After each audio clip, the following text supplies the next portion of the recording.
Attempt किए, मतलब कितने क्वेश्चंस आपने बनाए? मेरे लगभग 150 अप्रोक्सीमेट अटेम्प्ट किए। विद एक्यूरेसी सारा किया आपने? नहीं, बहुत सारा छूट भी गया क्योंकि फिजिक्स बहुत लेंथी था, तो फिजिक्स में बहुत सारे क्वेश्चन छूट गए। ओके, बायो कैसा लगा आप? में लेंदी नहीं था, मतलब ऑप्शंस बहुत कंफ्यूजिंग थे उसमें। अच्छा, मतलब ऑप्शन में हाँ। फंसाने की कोशिश किया गया था। और फिजिक्स में कैसा था? फिजिक्स में क्वेश्चंस बहुत लेंदी थे। न्यूमेरिकल्स ज़्यादा हाँ। टफ थे। मेरा 25 से भी पेपर टफ था। पता नहीं। अच्छा, So this video is for every re-NEET aspirant जो भी एग्जाम दे के आए हैं, बट उनका एग्जाम उनके एक्सपेक्टेशंस के हिसाब से नहीं गया, एंड मे बी जो इस बार का कट ऑफ होगा उसको आप क्लियर नहीं कर पाओगे, देन आप टेंशन मत लो, हताश मत हो।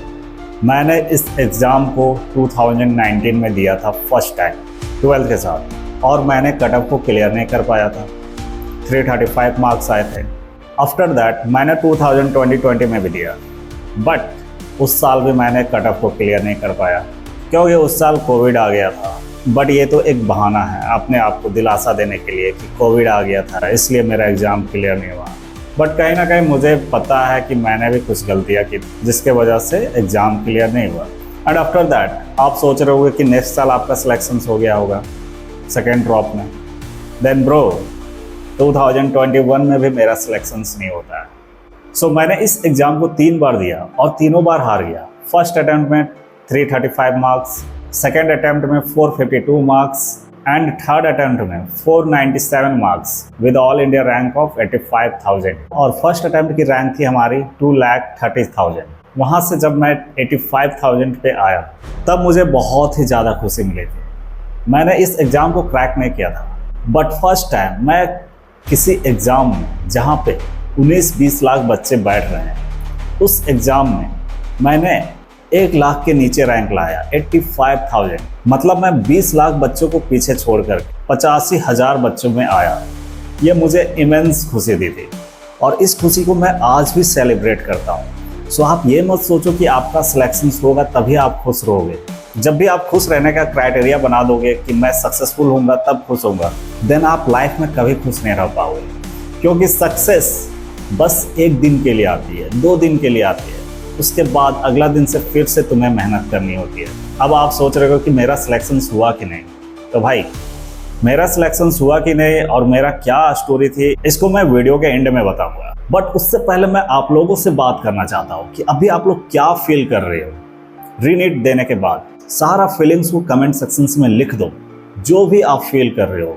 और इस वीडियो को अपने पेरेंट्स के साथ जरूर शेयर करना अगर आपको पेरेंट्स प्रेशर दे रहे हैं। सो वीडियो में आगे बढ़ने से पहले मैं आज बात करूंगा कि मेरा नीट एस्पिरेंट्स को लेकर के क्या विजन्स हैं। फर्स्ट, स्टडी रिलेटेड कंटेंट तो आपको इस चैनल पे मिलेगी ही।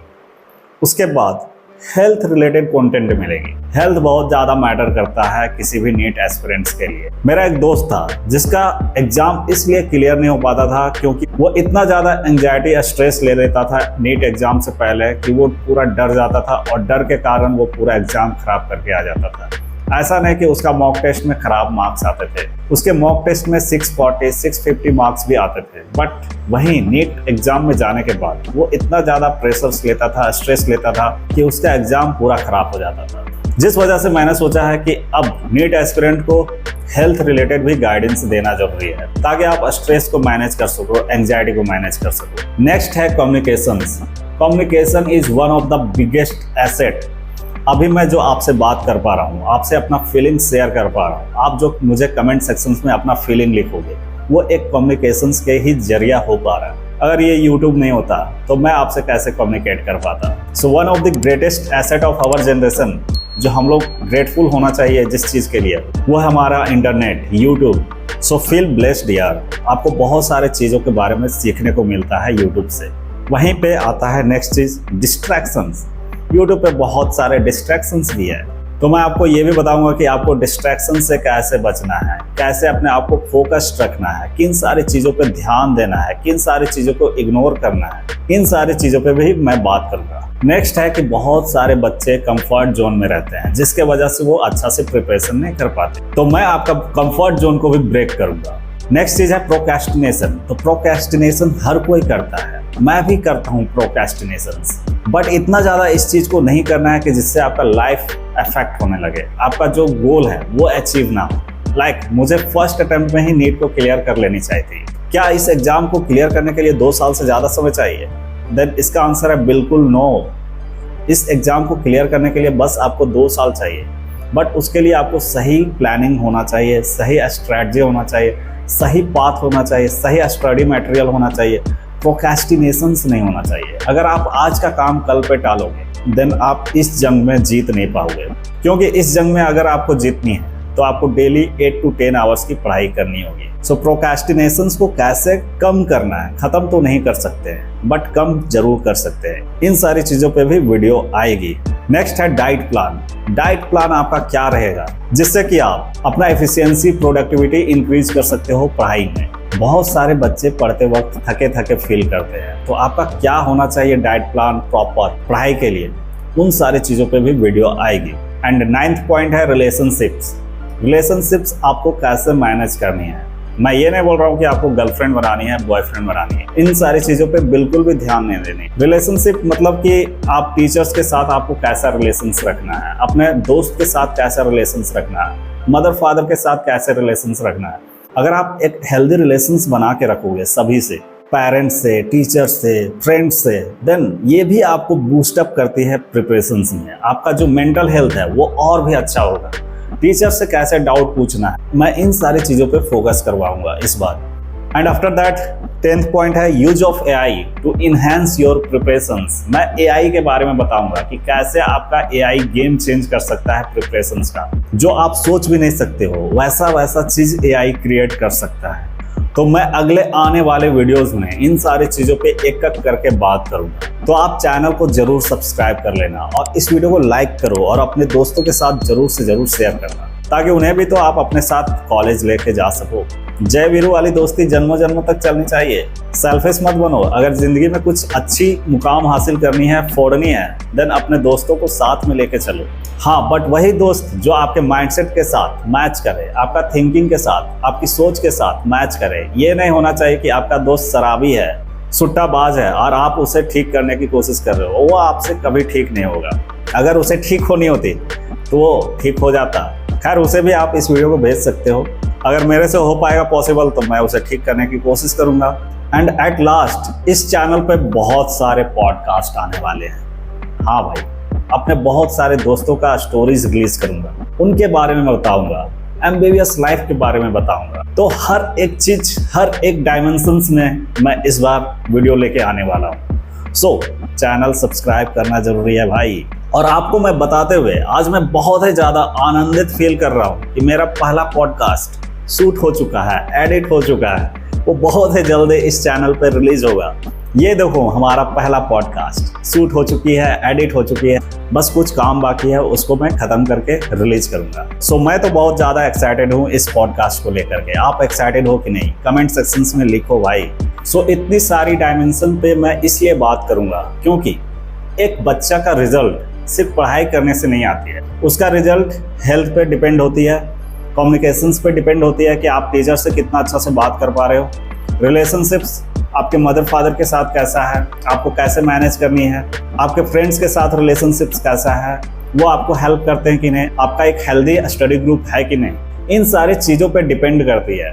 तब जाके एक बच्चा अच्छा रैंक लेके आ पाता है। और मेरा गोल यही है कि इस बार सिर्फ आपका सिलेक्शंस ना हो, आपको रैंक मिले, ताकि मैं खुलेआम बोल सकूं कि हाँ, ये बच्चा मेरे से गाइडेंस लिया था और आज देखो ये एक अच्छी रैंक लेके आई है। और ये मुझे कहते हुए अब भी प्राउड फील हो रहा है। तो उस टाइम जब आप मुझे क्रेडिट दोगे, इतना सा 0.001% भी क्रेडिट दे दोगे कि हाँ, मैंने श्याम भैया का वीडियो देख करके इंस्पायर्ड हुआ था, वहाँ से बहुत सारी चीज़ें सीखे थे, उन्होंने मेरे हेल्प करी थी इस जर्नी में, that's will make me mesmerised. वैसे आप लोग कमेंट करते हो, उसमें भी मुझे बहुत ही ज़्यादा अच्छा लगता है कि भैया थैंक यू।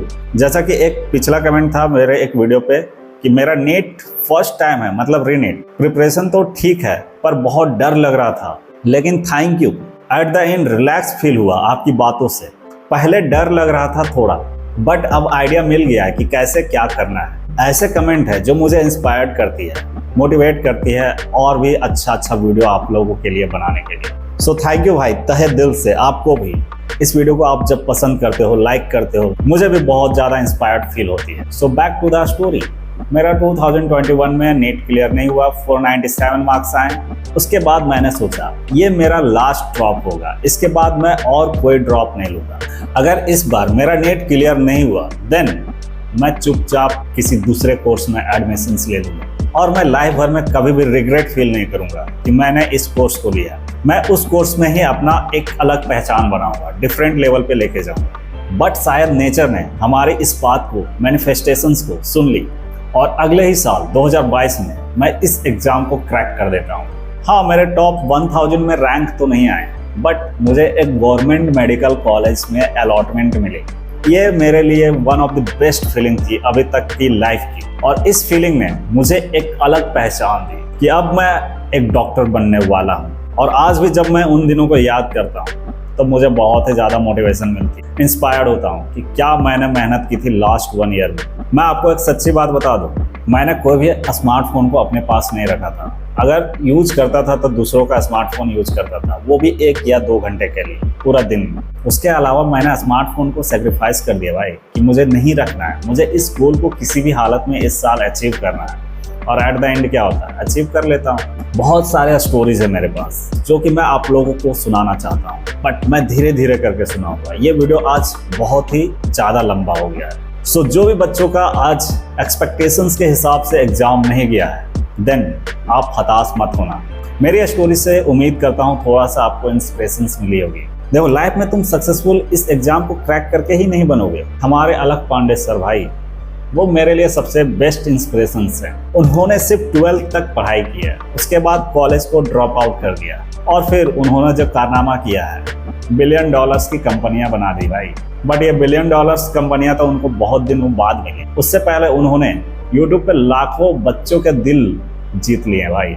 ऐसा पढ़ाया 11th 12th वाले बच्चों को, आज भी वो सारे बच्चे उन्हें प्यार करते हैं। सो आप टेंशन मत लो भाई, मे भी आपने उतना मेहनत नहीं किया होगा इस साल, क्योंकि हम लोग का जो ब्रेन है उतना मैच्योर नहीं होता है, वो एज के साथ मैच्योरिटी गेन करता है। बहुत लोगों का ब्रेन है कि वो पहले ही मैच्योर हो जाता है, वो सारे डिस्ट्रैक्शंस को साइड कर देता है कि नहीं, मुझे इस गोल को अचीव करना है। बट बहुत सारे ऐसे बच्चे हैं जिनका जो ब्रेन है वो थोड़ा लेट से मैच्योर होता है। मैंने 11th 12th में प्रिपरेशन स्टार्ट कर दी थी, बट मैं इस एग्जाम को नहीं क्लियर कर पाया था। क्या मुझे अच्छी कोचिंग्स नहीं मिली थी? बिल्कुल मिली थी, बहुत ही अच्छा कोचिंग्स मिला था, बहुत ही अच्छे टीचर्स मिले थे, बट मैं फिर भी इस एग्जाम को नहीं क्रैक कर पाया था, क्योंकि मैं उस टाइम इतना ज़्यादा मैच्योर नहीं था, अपने आप को कंट्रोल नहीं कर पाता था। बहुत सारे डिसीजंस में मैं फ्लो में चलता था, जिसके वजह से मैं बहुत सारे डिस्ट्रैक्शंस में फंस गया और इस एग्जाम को क्रैक नहीं कर पाया। मे बी आपका भी यही रीजन होगा, और भी बहुत सारे रीजंस हो सकते। ये हमारा जो सिस्टम है वो भी हो सकता है। तो आपको बिल्कुल भी टेंशन नहीं लेनी है। सबसे पहले क्लैप करो अपने लिए, शाबाशी दो भाई,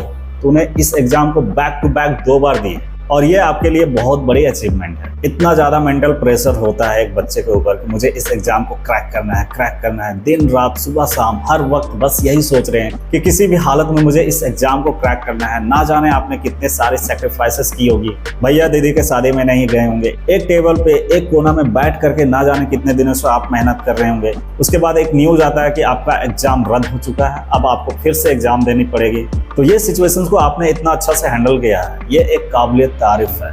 एग्जाम क्रैक हो या ना हो वो मैटर नहीं करता है, मैटर करता है आप इन सारे सिचुएशंस को एक्सपीरियंस किए हो, लर्निंग लिए हो, और ये आपको लाइफ में बहुत ज़्यादा मदद करेगी। ये एग्जाम क्रैक करना तो एक छोटी सी जीत है।